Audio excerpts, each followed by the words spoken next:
In today's video, I'm going to teach you how to log into Udemy with your email and password. Navigating online platforms can sometimes be a bit puzzling, so I'm here to help you through the process, step by step, ensuring it's seamless and straightforward. First, you'll want to start by visiting the Udemy website. To do this, open your preferred web browser and type in www.udemy.com in the address bar.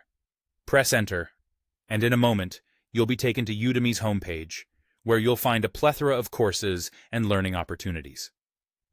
Now, once you're on the homepage, your focus should shift to the top right corner of the screen. Here, you'll see a button labeled Log In. It's quite easy to spot, but if you're having any trouble finding it, remember it's positioned next to the Sign Up button. Go ahead and click on the Log In button. This click will direct you to the login page, where you'll be prompted to enter your login details. On this login page, a couple of fields will appear right in front of you. The first one is labeled Email. Here, you should input the email address that you used to create your Udemy account. It's important to ensure that you enter the correct email linked to your account to avoid any login issues. Just beneath the email field, you'll notice another one labeled Password. In this field, you will need to type in the password associated with your Udemy account. For security reasons, as you enter your password, you might see it displayed as dots or asterisks to keep it private. Make sure you type it correctly, taking note of any special characters or numbers, as passwords are case-sensitive.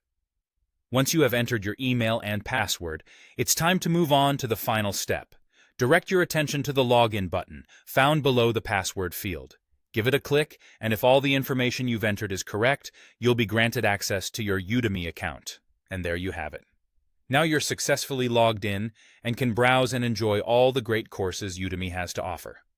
Remember, if you encounter any issues such as forgetting your password, there's typically an option to reset it right there on the login page, just below the login button. I hope you found this guide helpful and that it makes your login experience a breeze. Thank you for tuning in, and happy learning.